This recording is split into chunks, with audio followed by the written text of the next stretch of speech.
السلام عليكم ورحمة الله وبركاته. الحمد لله رب العالمين، والصلاة والسلام على أشرف الأنبياء والمرسلين وعلى آله وأصحابه أجمعين وعلى من تبعهم بإحسان إلى يوم الدين. أما بعد، أعوذ بالله السميع العليم من الشيطان الرجيم من همزه ونفخه ونفسه. أولئك الذين هدى الله فبهداه مقتده. محترم سامعین کرام، ایک طویل وقفے کے بعد ہم پھر سے اپنا پروگرام نیک لوگوں کی صحبت میں اس پروگرام کو لے کر حاضر ہیں. یہ پروگرام جو ہر بدھ کی شام 9:30 بجے منعقد ہوا کرتا ہے اور جس میں ہم 15 منٹ آپ کے سامنے گفتگو کرتے ہیں حضرات صحابہ کرام رضوان اللہ علیہم اجمعین اور امت کے جو صالحین گزرے ہیں ان میں سے کسی کی سوانح حیات پر ہم آپ کے سامنے روشنی ڈالتے ہیں. تو آئیے رمضان کے اس وقفے کے بعد پھر سے ہم آج سے اپنے اس پروگرام کو جو ہفتہ وار چلا کرتا ہے شروع کرتے ہیں. آج پھر میں ایک اور جلیل القدر صحابی کو لے کر آپ کی خدمت میں حاضر ہوا ہوں. آج ہم گفتگو کریں گے صحابی رسول حضرت عمار بن یاسر رضی اللہ تعالی عنہ کے سلسلے میں. طبقہ صحابہ میں حضرت عمار بن یاسر رضی اللہ عنہ کا نام بڑا نمایاں ہے. ابو الیقظان آپ کی کنیت تھی اور مخزومی آپ کی نسبت ہے، المخزومی العبسی. بڑے فضیلتوں والے صحابی ہیں، بڑی خصوصیات والے صحابی ہیں. ان کے تعارف میں پہلی بات یہ ہے کہ یہ اس خاتون کے بیٹے ہیں جو خاتون کے اسلامی تاریخ کی پہلی شہید خاتون کہلاتی ہیں. وہ حضرت سمیہ رضی اللہ عنہا جنہوں نے اپنے خون سے شجرہ اسلام کی آبیاری سب سے پہلے کی تھی. حضرت عمار بن یاسر رضی اللہ عنہ انہی حضرت سمیہ رضی اللہ عنہا کے بیٹے ہیں. پیارے نبی صلی اللہ علیہ وسلم نے حضرت عمار بن یاسر رضی اللہ عنہ کے سلسلے میں بڑی عظیم شہادتیں احادیث میں دی ہیں. ایک حدیث میں آپ نے فرمایا عمار ملی ایمانا، کہ عمار کی شخصیت ایمان سے بھرپور ہے. یہ ایمان سے بھری ہوئی شخصیت ہے. سر سے پیر تک ان کے ذرے ذرے میں ایمان رچا بسا ہے. مولیا ایمانن، ایمان سے بھرپور شخصیت ہے عمار کی، ایمان سے معمور شخصیت ہے عمار کی. کون گواہی دے رہے ہیں؟ پیارے نبی صلی اللہ علیہ وسلم اتنی عظیم گواہی دے رہے ہیں حضرت عمار بن یاسر رضی اللہ عنہ کے سلسلے میں. ایک اور حدیث میں آپ صلی اللہ علیہ وسلم نے فرمایا اقتدوا بالذین من بعدی ابی بکر و عمر وَاهْتَدُوا بِهَدْيِ عَمَّارٍ. آپ نے صحابہ سے مخاطب ہو کے فرمایا کہ میرے بعد ابو بکر اور عمر کی اقتدا کرو. میرے بعد قابل اقتدا اگر کوئی شخصیت ہے تو ابو بکر اور عمر کی ہے. غور کیجئے، آپ نے پھر فرمایا وَاهْتَدُوا بِهَدْيِ عَمَّارٍ. ہاں، میرے صحابی عمار ابن یاسر کے نقش قدم پہ چلو، ان کے طریقے کو اپناؤ، ان کی سیرت کو اپناؤ. اللہ اکبر. ابو بکر و عمر رضی اللہ عنہما کی اقتدا کے ساتھ ساتھ حضرت عمار بن یاسر رضی اللہ عنہ کا نام آپ صلی اللہ علیہ وسلم نے اپنے 2 عظیم خلفاء کے نام کے ساتھ جوڑا اور امت کو تلقین فرمائی کہ ابو بکر و عمر رضی اللہ عنہما کی اقتدا کے ساتھ ساتھ عمار بن یاسر رضی اللہ عنہ کو بھی تم لوگ اسوہ بناؤ. اتنی بڑی شہادتیں، اتنی عظیم فضیلتیں آخر عمار ابن یاسر رضی اللہ عنہ کو کیوں حاصل ہے؟ ان کی زندگی کو جب ہم دیکھتے ہیں، ان کی قربانیاں جو اسلام کے لیے انہوں نے پیش کی ہیں، ان قربانیوں کو دیکھتے ہیں تو سمجھ میں آتا ہے کہ واقعتاً وہ ان شہادتوں کے مستحق تھے اور ان کی شخصیت ان فضیلتوں کی مستحق تھی۔ سابقین اولین میں آپ کا شمار ہوتا ہے۔ سابقین اولین یعنی جب پیارے نبی صلی اللہ علیہ وسلم نے مکے میں اپنی دعوت کا آغاز کیا تو سب سے پہلے جن لوگوں نے آپ کی دعوت پر لبیک کہا ان میں حضرت عمار ابن یاسر رضی اللہ عنہ کا شمار ہوتا ہے۔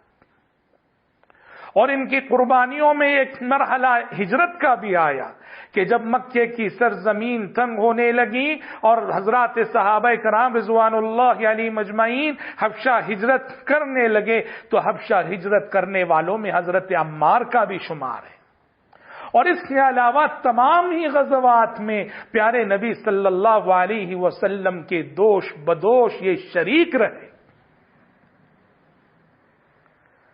مکی زندگی کی تاریخ بتاتی ہے کہ مکی زندگی میں جب مشرکین مکہ نے مسلمانوں کو، صحابہ کو اسلام لانے کے جرم میں مشق ستم بنایا تو جو شخصیتیں سب سے پہلے مشق ستم بنی اور جن شخصیتوں پر مشرکین مکہ نے ستم ڈھائے اور بہت زیادہ ستایا ان میں حضرت عمار ابن یاسر رضی اللہ عنہ کا نام بھی نمایاں ہے۔ اور ان کی خصوصیت یہ ہے یہ تنہا نہیں ستائے جا رہے تھے، تنہا نہیں مارے جا رہے تھے، ان کے ساتھ ان کے ماں باپ بھی مبتلا مصائب تھے، ان کے ساتھ ان کے والدین بھی مبتلا آزمائش تھے۔ مشرکین مکہ جن میں سر فہرست ابو جہل کا نام آتا ہے، حضرت عمار کو، ان کے والد یاسر کو، ان کی والدہ سمیہ کو، تینوں کو مشرکین ایک ساتھ ستاتے تھے، ایک ساتھ تکلیفیں دیتے تھے، ایک ساتھ اذیتوں کے اور ستم کے پہاڑ ان پہ توڑا کرتے تھے۔ اللہ اکبر۔ یہاں غور کرنے کی بات یہ ہے کہ دو قسم کی اذیتوں سے یہ حضرت عمار اور ان کے والدین دو چار تھے۔ ایک تو جسمانی اذیتیں، جسمانی تکلیف جو انہیں مارا جا رہا تھا، جو انہیں پیٹا جا رہا تھا، اور اس جسمانی تکلیف سے بڑھ کر نفسیاتی تکلیف۔ کیا نفسیاتی تکلیف؟ والدین کو اولاد کے سامنے پیٹا جا رہا ہے، اولاد کو والدین کے روبرو مارا جا رہا ہے، شوہر کو بیوی کے سامنے پیٹا جا رہا ہے، بیوی کو شوہر کے سامنے پیٹا جا رہا ہے۔ سوچئے ذرا، آپ تصور کیجئے، ہم تصور کریں کہ اگر ہم پہ ایسی آزمائش گزر جائے، ہمیں ہمارے ماں باپ کے سامنے اور ہمارے ماں باپ کو ہماری آنکھوں کے سامنے مشق ستم بنایا جائے، کیا گزرے گی؟ الفاظ ہیں ہمارے پاس بولنے کے لیے؟ بالکل نہیں۔ اسی اذیت سے دو چار تھا حضرت عمار ابن یاسر کا خاندان۔ حضرت عمار، ان کے والد یاسر، ان کی والدہ سمیہ رضی اللہ عنہم اجمعین مشق ستم بنے ہوئے تھے، ستائے جا رہے تھے۔ پیارے نبی کا گزر ان پر سے ہوتا، پیارے نبی بھی لاچار تھے اس وقت، بے بس تھے اس وقت، مدد نہیں کر سکتے تھے۔ آپ صلی اللہ علیہ وسلم گزرتے ہوئے صبر کا حوصلہ دے کر گزرتے۔ آپ فرماتے صبرن یا آل یاسر، صبرن یا آل یاسر فإن موعدکم الجنہ۔ اے یاسر کے گھر والوں صبر کرو، اے یاسر کے گھر والوں صبر کر لو، جنت تمہارا انتظار کر رہی ہے۔ اسی دوران یہ ہوا کہ مشرکین مکہ نے حضرت عمار پہ اتنے ستم ڈھائے کہ وہ ستم سہے نہ گئے، حضرت عمار سے وہ ستم برداشت نہ ہوئے۔ مشرکین کی ایذا رسانیوں سے، ان کی تکلیفوں سے بچنے کے لیے انہوں نے مشرکین کا یہ مطالبہ پورا کر دیا۔ انہوں نے پیارے نبی کو برا بھلا کہنے کے لیے کہا، ان کی تکلیفوں سے بچنے کے لیے حضرت عمار کی زبانی کچھ کلمات پیارے نبی کے حق میں نکل گئے برا بھلا کہتے ہوئے۔ حضرت عمار نے ان کی تکلیفوں کو نہ سہتے ہوئے، ان کی تکلیفوں کو نہ برداشت کرتے ہوئے، جب ناقابل برداشت ہو گئی تھی وہ تکلیف، تو اس سے چھٹکارا پانے کے لیے اپنی زبان سے، دل سے نہیں، زبان سے ان کے جھوٹے خداؤں کی تعریف بھی کر دی، اور بعد میں پریشان ہو گئے، پیارے نبی کی خدمت میں آئے، پیارے نبی سے عرض کیا، کہا کہ اللہ کے نبی، مشرکین مکہ کی اذیتیں جب میرے لیے ناقابل برداشت ہو گئیں، ان کی تکلیفوں سے بچنے کے لیے ان کا جو ڈیمانڈ تھا کہ آپ کو برا بھلا کہوں، میں نے وہ ڈیمانڈ پورا کر دیا، زبان سے شرکیہ کلمات کچھ نکل گئے، آپ کے حق میں کچھ نامناسب باتیں نکل گئیں، اب میں پریشان ہوں۔ پیارے نبی نے فرمایا، عمار، یہ تو زبان سے نکلے ہوئے جملے تھے، دل کا حال کیا تھا؟ کہنے لگے، دل تو پوری طرح سے ایمان پر مطمئن تھا اللہ کے نبی، آپ کی عظمت سے معمور تھا دل۔ تب پیارے نبی نے فرمایا، تب تو یہ زبان سے زبردستی میں کہلوائے گئے یہ کلمات تمہارا کچھ نہیں بگاڑیں گے۔ اور مفسرین کے بقول سورۃ النحل کی وہ مشہور و معروف آیت حضرت عمار بن یاسر رضی اللہ عنہ کے سلسلے ہی میں اسی وقت نازل ہوئی تھی، جب زبردستی آپ کی زبان سے کفر کے کلمات نکلوا دیے گئے تھے کہ من کفر باللہ من بعد ایمانہ الا من اکرہ وقلبہ مطمئن بالایمان ولکن من شرح بالکفر صدرا فعلیہم غضب من اللہ، جس میں بتایا گیا کہ جس مسلمان پہ زبردستی کی جائے، زبردستی کفر کے کلمات کہلوا دیے جائیں تو اس سے وہ کافر نہیں ہو جاتا، دل اگر ایمان سے معمور ہے، دل اگر ایمان پر مطمئن ہے تو زبردستی زبان سے جو کلمات مشرکین کہلوا دیتے ہیں کسی بھی مسلمان کی زبانی، یہ کلمات اس مسلمان کو نقصان نہیں پہنچا سکیں گے۔ حضرت عمار بن یاسر رضی اللہ عنہ کا یہ واقعہ، یہ اسوہ قیامت تک آنے والے مظلوم مسلمانوں کے لیے اس نے ایک روشنی فراہم کر دی کہ کافر جس کو بھی ستائیں، کافر جس کو بھی تکلیف دیں، اگر ان کی تکلیفوں سے بچنے کے لیے صرف زبان سے کسی کی زبان سے کفر کے شرک کے کلمات نکل گئے جبکہ وہ دل سے مومن ہے، دل ایمان پر مطمئن ہے، تو زبان سے زبردستی یہ نکلوائے گئے اور کہلوائے گئے کلمات کسی مومن کے ایمان کو نقصان نہیں پہنچائیں گے۔ ہجرت مدینہ کے بعد پیارے نبی صلی اللہ علیہ وسلم نے جب مسجد بنائی، مسجد نبوی کی تعمیر کا کام شروع ہوا، تو حضرت عمار بن یاسر رضی اللہ عنہ بھی اسلامی تاریخ کی اس اولین اور فضیلتوں والی مسجد کی تعمیر میں پیارے نبی کے دوش بدوش شریک رہے۔ سارے صحابہ ایک ایک اینٹ اٹھائے جا رہے تھے، حضرت عمار ابن یاسر رضی اللہ عنہ کے ہاتھ میں پیارے نبی نے دیکھا دو دو اینٹیں ہیں۔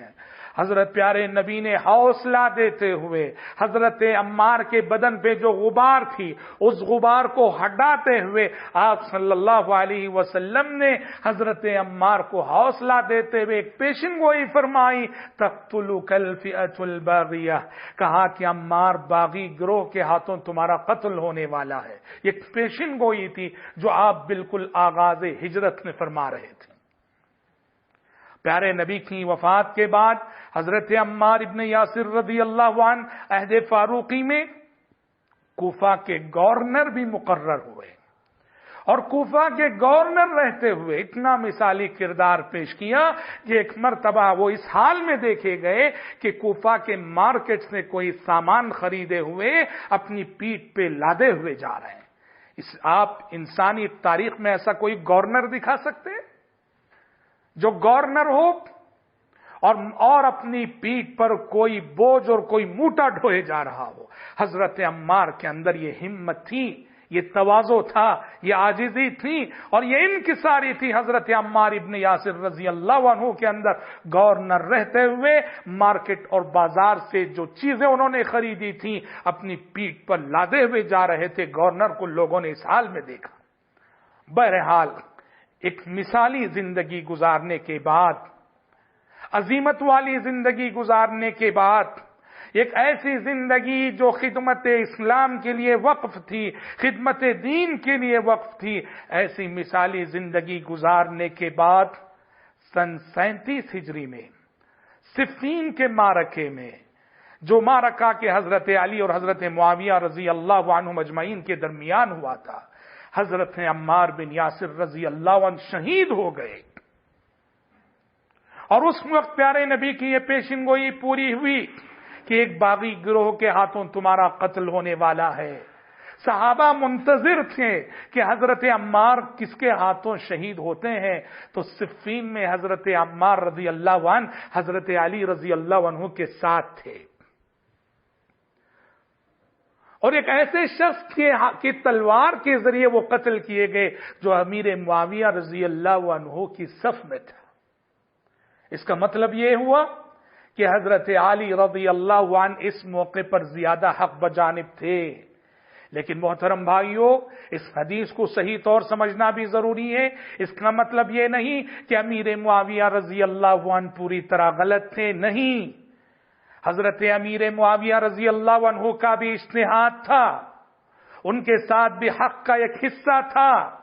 پیارے نبی نے باغی گروہ اس معنی میں کہا تھا کہ حضرت علی اس وقت شرعی خلیفہ تھے، شرعی خلیفہ کے مقابلے میں رہنے کی وجہ سے، ورنہ امیر معاویہ رضی اللہ عنہ بھی بس اپنی نفسانی خواہشات کے لیے وہ نہیں لڑ رہے تھے، بلکہ وہ بھی ایک حق کے لیے لڑ رہے تھے۔ یہ اور بات ہے کہ ان کے مقابلے میں حضرت علی رضی اللہ عنہ زیادہ حق بجانب تھے۔ ان حالات پر کسی اور وقت روشنی ڈالی جائے گی۔ الغرض 37 ہجری میں حضرت عمار ابن یاسر رضی اللہ عنہ نے شہادت پائی، اور شہادت کے وقت ان کی عمر 90 پر 2 سال یا ایک روایت کے مطابق 90 پر 3 سال تھی۔ بڑی مثالی زندگی ہے، نمونے والی زندگی ہے، اسلام کے لیے تن من دھن کی قربانی دینے کا پیغام دیتی ہے حضرت عمار کی زندگی۔ دعا ہے رب العالمین سے کہ اللہ تعالیٰ مجھ کہنے والے کو اور آپ سبھی سننے والوں کو حضرت عمار ابن یاسر اور پیارے نبی کے اور سارے جو بھی جلیل القدر صحابہ ہیں، صحابیات ہیں، رضوان اللہ علیہم اجمعین، ان کے نقش قدم پر چلنے کی توفیق عطا فرمائے، آمین ثم آمین۔ وآخر دعوانا ان الحمد للہ رب العالمین، والسلام علیکم ورحمۃ اللہ وبرکاتہ۔